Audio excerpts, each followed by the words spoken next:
What's going on, everybody? Joseph Khalid here for Worldwide Sport Updates, your podcast, your news, your local community.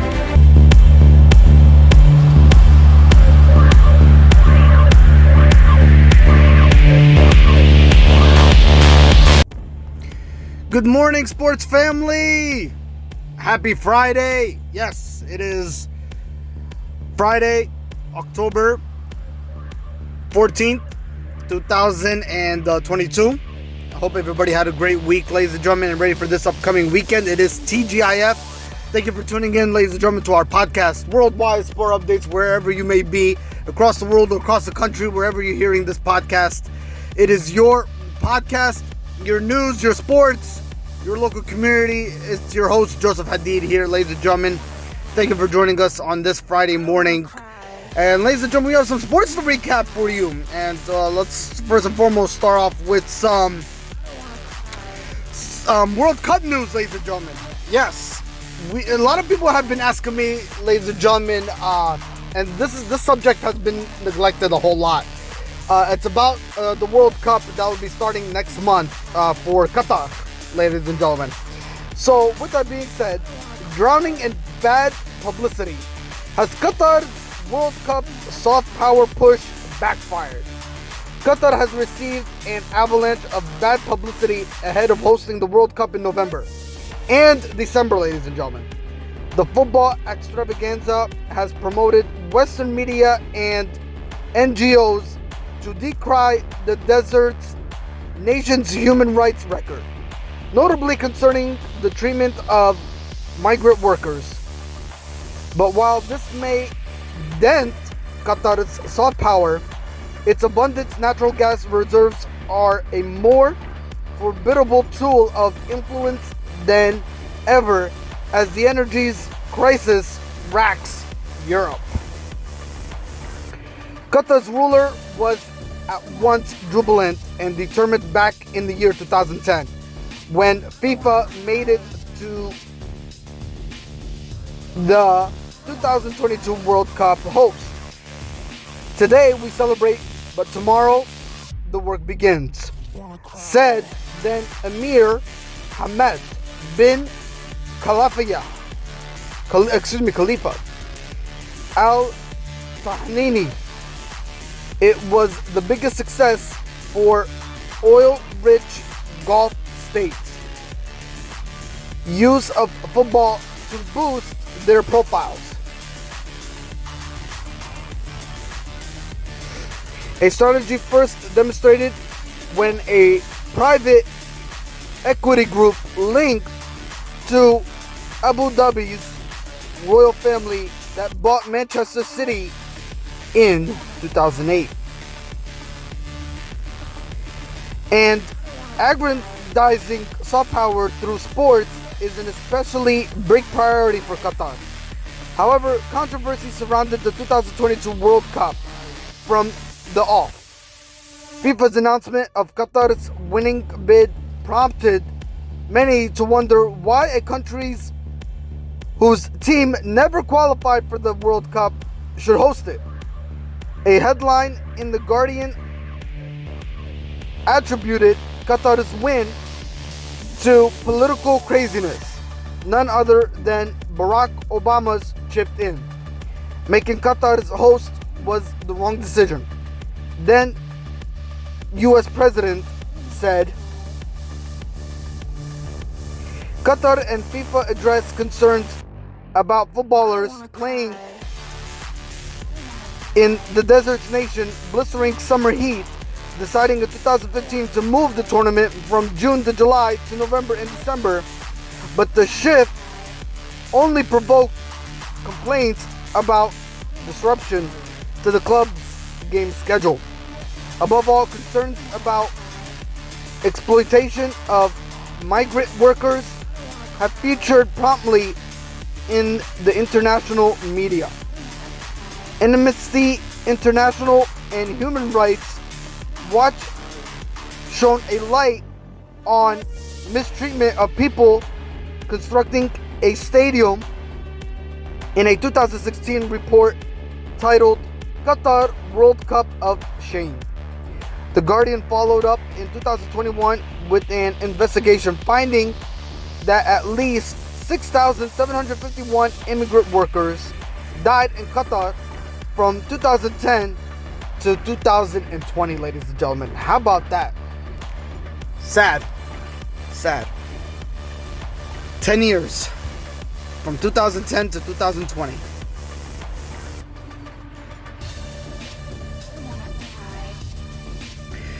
All right, let's move on to some American football news here. NFL news, that is. Cleveland Browns acquired linebacker, ladies and gentlemen, Deion Jones from the Atlanta Falcons. October 10, per the terms of the deal, which is now official, Atlanta will send Jones and their 2024 7th round pick to Cleveland for the Browns' 2024 6th rounder. A statement from the Falcons general manager Terry Fontenot reads, in part, "We thank Deion for the impact he has had over his 7 seasons in Atlanta, and we wish him the best in his career." The 27-year-old has long been the subject of trade talk given the size of his contract. Rappaport notes that Cleveland will absorb the remainder of his deal, though they will be on the hook for a 2022 base salary of only $1.14 million due to the recent reconstruction. All right. MLS news, ladies and gentlemen. Major League Soccer news. Cristiano Ronaldo, ladies and gentlemen, reached a record 700 club career goals. How impressive. Cristiano Ronaldo, ladies and gentlemen, reached another historic landmark in his extraordinary career by scoring his 700 club goal to seal Manchester United's comeback win over Everton.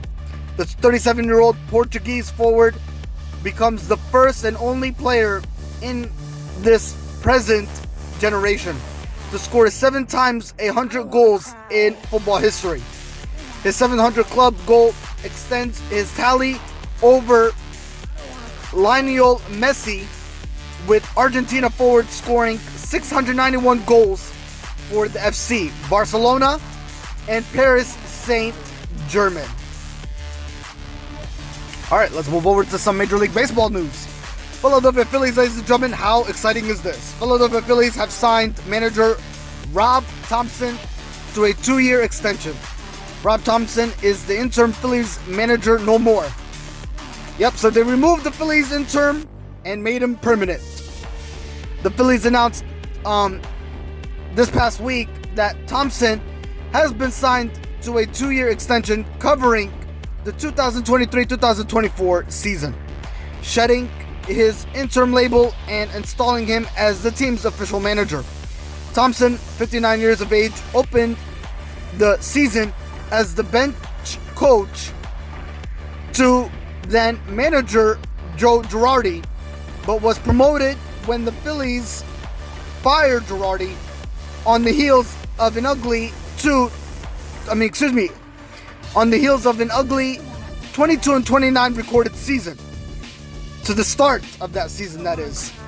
That truly, well then, ladies and gentlemen, that early June dismissal came as owner John Middleton sought to shake up the clubhouse and breathe new life into that had spent more than $500 million in free agents over the past several seasons. The Atlanta Braves, ladies and gentlemen, have locked up Spencer Strider. Yes, ladies and gentlemen, Spencer Strider, that is, with a 6-year, $75 million deal. Even as they prepare for another postseason, the Atlanta Braves are stocking up for the future. The reigning World Series champions, ladies and gentlemen, the defending world champions, signed rookie right-hander Spencer Strider to a $75 million deal. 6-year contract on Monday.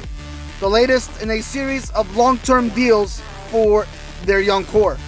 The signing of Strider, who turns 24 this month, came after just 33 big league appearances.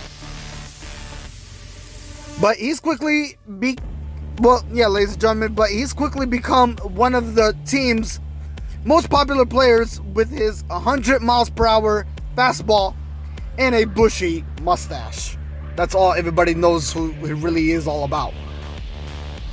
And for what he's known for. Alright, ladies and gentlemen, and some LeBron James.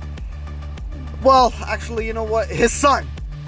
Let's talk about his son here. Bronny James, that is.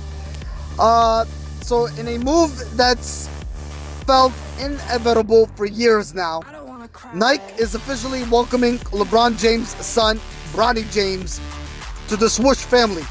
Nike announced today that it has signed the younger James to a name image. And the likeness deal, along with the eldest son of the four-time NBA champion, Nike announced the signing of student athletes Kathleen Clark, Haley Jones, DJ Wagner, and Juju Watkins.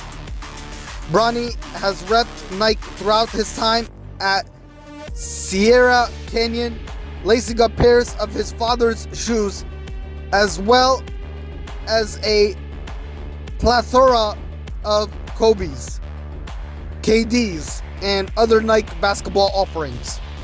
Nike says that through this partnership, Bronny strives to continue supporting the LeBron James Family Foundation and positively impacting communities that matter most to him. LeBron James first signed with Nike in the year 2003, before his NBA career had even started. And, ladies and gentlemen, he inked a lifetime deal with the brand in late 2015, said to be worth $1 billion. Alright, ladies and gentlemen, let's talk about the New York Mets here and their ranking priorities this upcoming free agency. After an abrupt and emblematic end to their 2022 season, the New York Mets now face an important offseason in which many key contributors will reach free agency, folks. Owner Stephen Cohen's pockets are deep, but it's going to be a tough task for the team to keep up at their current pace without payroll going up rather significantly. Which also, ladies and gentlemen, makes things tougher on Billy Epler and company as they make those roster decisions. As a result, we are going to look at each of the Mets' upcoming free agents and the order in which a return for each player should be prioritized. Yes. Here are the notable free agency for the New York Mets, ladies and gentlemen. Jacob deGrom, shortstop. Starting pitcher. Edwin Diaz, closer. Brandon Nimmo, center fielder. Chris Bissett, ladies and gentlemen, a starting pitcher. Adam Ottavino, right-handed pitcher. Seth Lugo, right-handed pitcher. Tajon Walker, starting pitcher. Trevor Williams, starting pitcher and right-handed pitcher. So, ladies and gentlemen, we're going to talk a little bit more details about those guys and how things are going to truly unfold. More on this, ladies and gentlemen, on this upcoming weekend's podcast, on Sunday's podcast. So stay tuned for that, ladies and gentlemen. We're going to talk about Jacob deGrom, the starting pitcher, Edwin Diaz, the closer, Brandon Nimmo, the center fielder, Chris Bissett, the starting pitcher, Adam Ottavino, the right-handed pitcher, Seth Lugo, the right-handed pitcher, Tajon Walker, the starting pitcher, and the Trevor Williams, starting pitcher and right-handed pitcher. So with that being said, folks, we're going to talk a little bit more details on those guys on this upcoming Sunday's live podcast. So stay tuned for that, ladies and gentlemen, as we get into as we get a little bit more details on that this upcoming Sunday, folks. So tune in for that, ladies and gentlemen, nonetheless.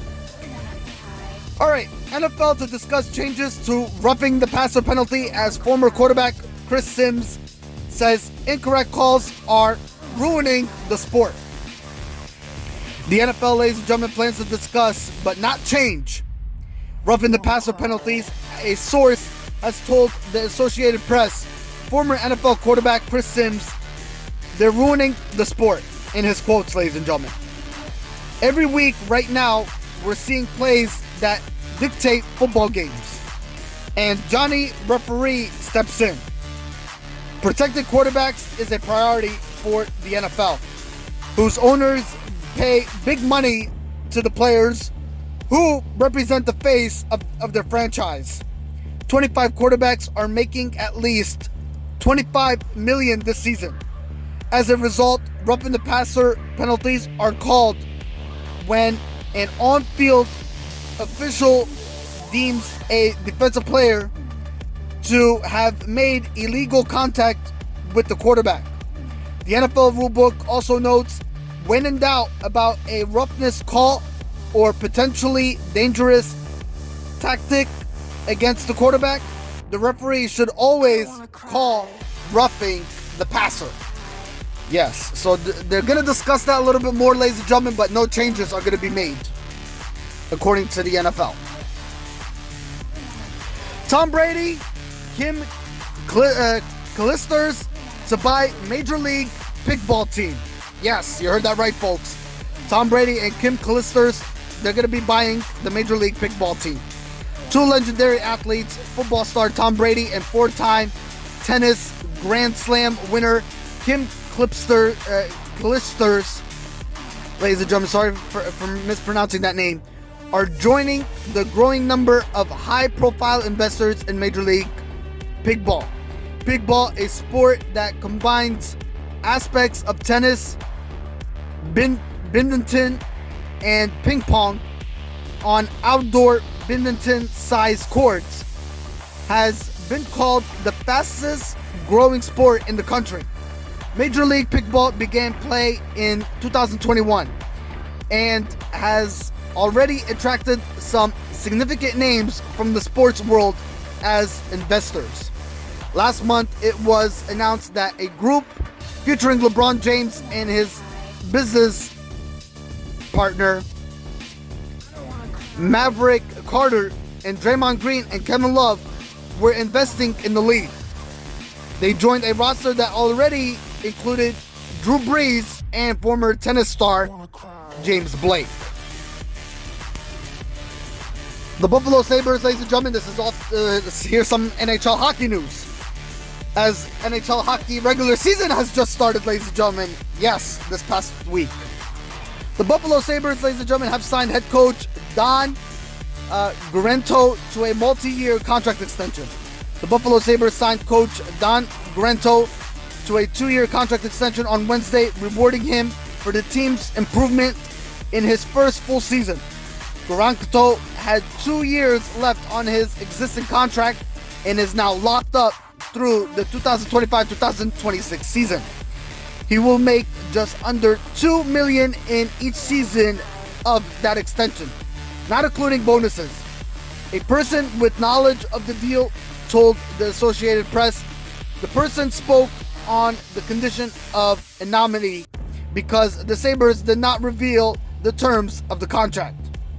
Buffalo Sabres signed defenseman Mattias Samuelsson, also, ladies and gentlemen, to a 7-year deal worth $30 million. The Buffalo Sabres continued looking up their... the Buffalo Sabres, ladies and gentlemen, have continued locking up their young core of players by signing defenseman Mattias Samuelsson to a 7-year, $30 million contract this past Wednesday. The 22-year-old Samuelsson established himself as one of the team's top blue liners in his second NHL season last year. He finished with 10 assists in 42 games after missing the start of the season with a leg injury. At 6'4" and 231 pounds, Samuelsson plays a defensive first role to complement Buffalo's more offensive-minded blue liners such as Rasmus Dahlin and Owen Power. Alright, ladies and gentlemen, and finally, I think this is some college basketball news. Penny Hardaway and the Memphis Tigers have agreed to a contract extension, ladies and gentlemen, through 2027-2008. Yes, they have agreed to a contract extension through 2027-2028 season. After being cleared of any NCAA rule violations for providing benefits to prospective student athletes, the Memphis head coach, Coach Penny Hardaway, has received a contract extension from the university. Pure Jason Muntz of the Memphis Commercial Appeal. Hardaway has agreed to a deal with the Tigers that pays him a total of $16.5 million through the 2027-2028 season. Hardaway previously signed a 5-year deal in December of 2020 that kept him with the school through the 2025-2026 season. That contract was a total of $12.25 million. According to Muntz, this new agreement amends the terms of the previous contract by adding 2 more years and increasing Hardaway's total annual compensation. All right, ladies and gentlemen, that's all for this week. I will see you on this week's live podcast. For all the latest sports updates, tune into the live podcast this Sunday from 9 a.m. to 12 p.m. For all the latest sports updates, right here on Worldwide Sport Updates, our YouTube channel, our Facebook group page, Twitter, TikTok, Instagram, everything, ladies and gentlemen, to keep up to date with all the sports that's happening. Ladies and gentlemen, until then, enjoy your weekend. Hit the like button, subscribe, follow it, share it out. And again, enjoy Friday and Saturday, ladies and gentlemen. We'll see you this Sunday for the live podcast. Till then, this is Joseph Hadid for Worldwide Sport Updates. Your podcast, your sports, your news, your local community. For all the latest up-to-dates that you need to know right here on our YouTube channel and on our group pages for all the latest updates, ladies and gentlemen. Again, enjoy your weekend. I'll see you this Sunday. Take care, ladies and gentlemen. Stay blessed. I'll talk to you soon. Bye-bye.